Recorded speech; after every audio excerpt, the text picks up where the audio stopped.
Welcome to another Sunday Deep Dive, everybody. And the news today is around the world, people are sharing clips of beloved Canadian actress Catherine O'Hara. And while people from LA to Lisbon were posting tributes, cutting together montages, and calling her a legend, Canada was having a very different kind of ceremony in Calgary. In a convention hall packed with loyalists, Pierre Poilievre walked out with 87.4% support in his leadership review. Inside that room, he's not just safe, he's untouchable. While this was happening in Calgary, Donald Trump was once again threatening to hammer Canada's economy. He's talking about crushing our exports with triple-digit tariffs, grounding aircraft, and treating us like some misbehaving colony. And here's the part that should make everybody sit up. Poilievre gave a 45-minute speech at a Calgary event. He went after Mark Carney, he went after the Liberals, after the elites, and anyone he doesn't clap on command. But he did not say Trump's name once. Not once. The man whose policies that could put tens of thousands of Canadians out of work, the man threatening a 50% hit on our aircraft, silence. Total cowardly silence. So today we are asking a simple question.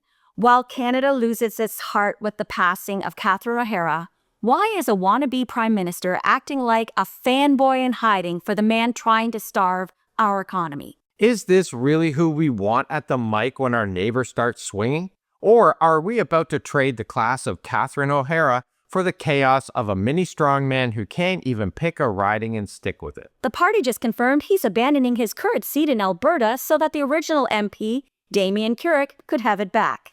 Pierre is packing his bags again, looking for his next hiding spot while the country faces an aircraft ambush from Trump. It's the ultimate seat swap scandal. He lost his home in Ottawa, rented a safe house in Alberta, and now he's a political squatter looking for his next lease. Meanwhile, a legendary doctor has just walked into the political battlefield, and the scandal of silence in Calgary is threatening to leave every Canadian worker behind. Let's start with that magic number, 87.4%. If you were in that Calgary room, you'd think Pierre Poilievre was 10 feet tall and glowing. The cameras pan across the crowd. Signs are waving. People are chanting his name. It looks like that movement that can't be stopped. And that's exactly how they want you to feel. Unquestionable, inevitable. Get on board or get left behind. But then you step outside the hall, look at the map of this country, and you see something very different. Because Pierre Poilievre has a secret he does not want people thinking about. For a man who claims to represent ordinary Canadians, he spends a lot of time running away from them. But let's rewind. His big national base used to be in Ottawa. That was his political home turf. Then the tide turned. He lost his seat to the Liberals. And instead of digging in and trying to win it back, he bolted straight out west into a safe Alberta by-election just to get back into the House of Commons. And now, with a general election possibly on the horizon, you're hearing it again. He's moving ridings. Again. He's looking for another shelter, another patch of ground, and another place where he thinks people will cheer him on no matter what he says. And you know what this is? This is the mark of a leader who doesn't have roots. He has escape routes. He doesn't fight for a place. He parachutes in, uses the local anger as fuel, and then when it gets risky, he looks for the next lifeboat.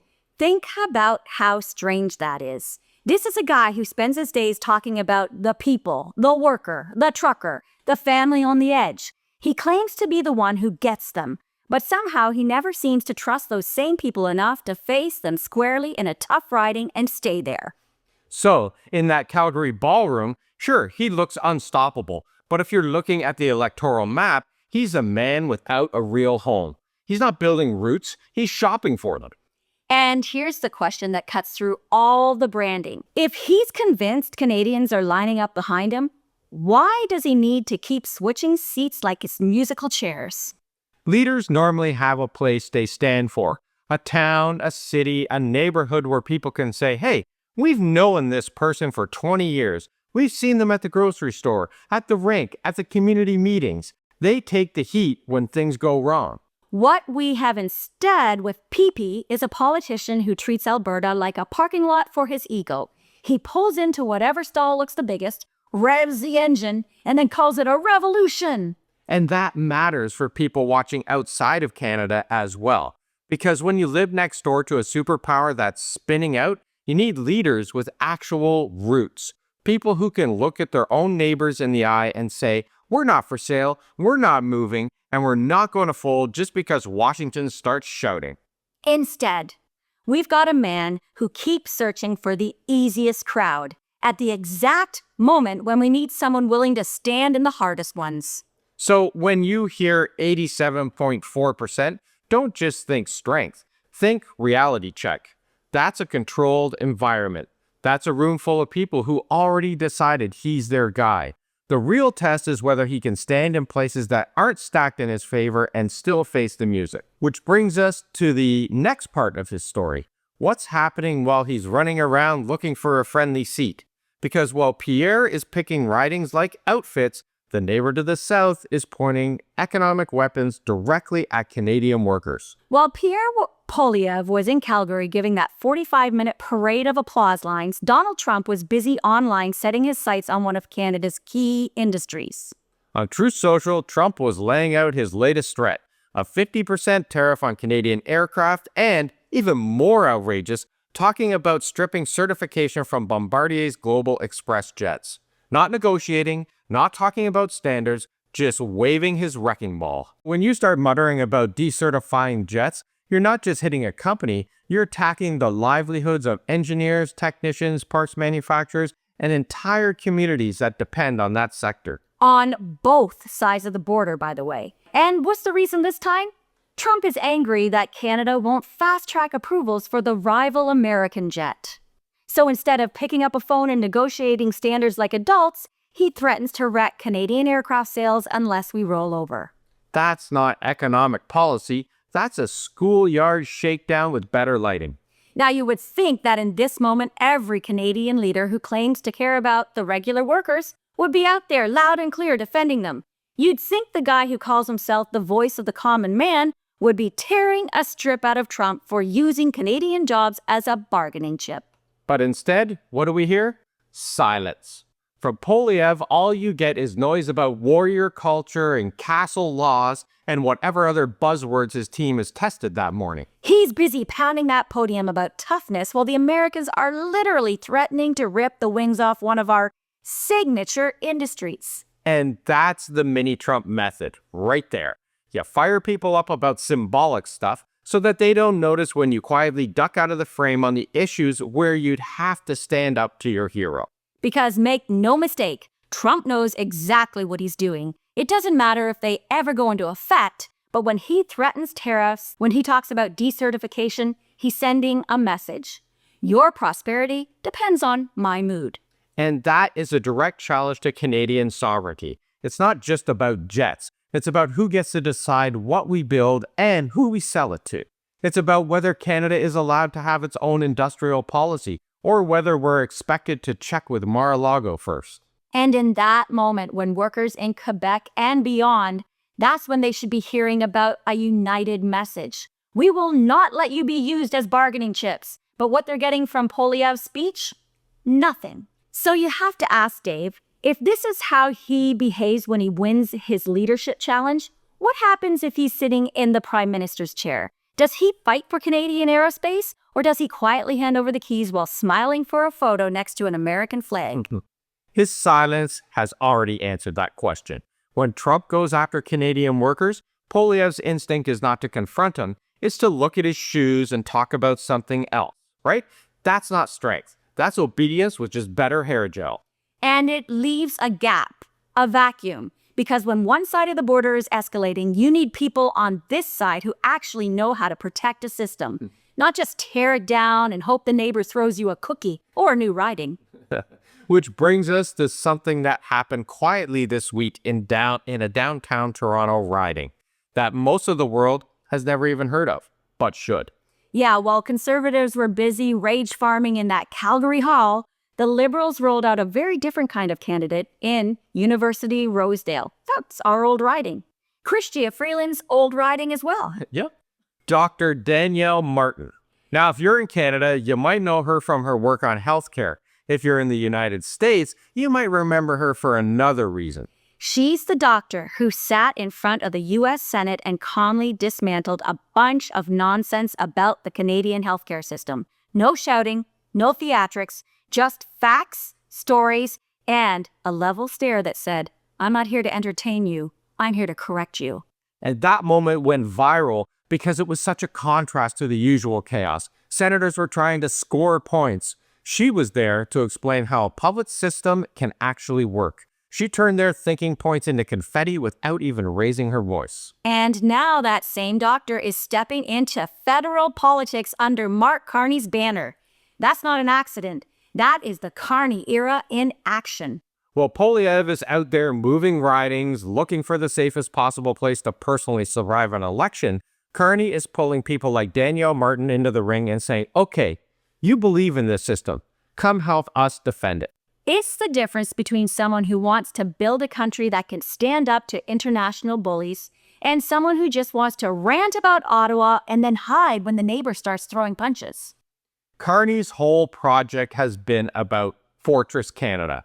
Not in a bunker sense, but in the sense of building real economic walls of strength. Trade deals with India and the European Union, closer ties with other middle power countries. Diversifying away from a United States that is openly threatening to use tariffs as weapons. And reopening talks with China. There's a lot going on. And hey, you might not love everything about the Liberals. You might disagree with Carney on a whole bunch of policy details. But at least he understands the scale of the moment. He knows we need to be grown-up, mature, serious people who sit across from a foreign leader and say, "No, Canadians decide for Canada." Poilievre, on the other hand, keeps reaching for the same cheap formula. Stir anger at home, aim it at your fellow citizens, talk tough about elites and gatekeepers, then go quiet when a real bully shows up from abroad. So when Dr. Danielle Martin steps into University Rosedale, it's more than just one election. It's a symbol. On one side, you have a doctor whose entire career has been about strengthening public systems. On the other, you have a man who built his career attacking them. The question now is whether Canada is going to copy that model from the USA, or if we're going to continue on our path. It's a country that defends workers, pushes back on economic blackmail, and sends people like Danielle Martin into office with a mandate to repair, not destroy. Listen, Catherine O'Hara showed the world what our humor looks like at its best. Mark Carney shows what our seriousness can look like at its best. And Poilievre, well, he's offering a version of Canada that looks more and more like a fan section for someone else's empire. So let's end where we began, with Catherine O'Hara. When someone like her dies, there's this wave of recognition. People dig out old clips. Moira Rose, our Canadian matriarch. Delia from Beetlejuice, the mom from Home Alone. You see comments from Brazil to Japan, from France to Australia. She wasn't just a Canadian actor who made it big. She was a Canadian mood. That deadpan timing, the raised eyebrow, the sense that you're in on the joke, not the target of it. Well, she showed millions of people that Canadians can be fearless without being cruel. She has been the face of a very specific kind of Canadian humor. Sharp, clever, and fundamentally kind. She could cut you in half with a line and you still want to hug her afterwards. She was our hidden export. Not oil, not grain, not jets. Character and timing. The sense that you can look straight at absurdity and still choose kindness over contempt. And she's not the only one. We are a country of Keanu Reeves quietly paying for crew members' transport out of his own pockets. The country of Ryan Gosling and Ryan Reynolds using their platforms to raise money instead of just attention. The country of Neil Young and Joni Mitchell standing up to corporations when it costs them. These people aren't perfect, because nobody is. But they represent something we cannot afford to lose. A belief that influence doesn't have to come with humiliation attached. So when you look at Pierre Poilievre basking in that 87.4% win in Calgary, don't let anyone tell you that that number represents the whole country. It represents a moment in a room full of people who already decided they like being angry more than they like being honest about what's happening at the border. We don't have to accept a Canada where our would-be prime minister hides every time Trump points an economic gun at our workers. We don't have to accept a Canada where politicians treat ridings like disposable rental cars. We can demand something even better, like leaders who actually stay and fight for their communities. Leaders who say Trump's name out loud and tell him no when he threatens Canadian livelihoods. Leaders who recruit people like Dr. Danielle Martin to strengthen what works instead of setting it on fire for applause.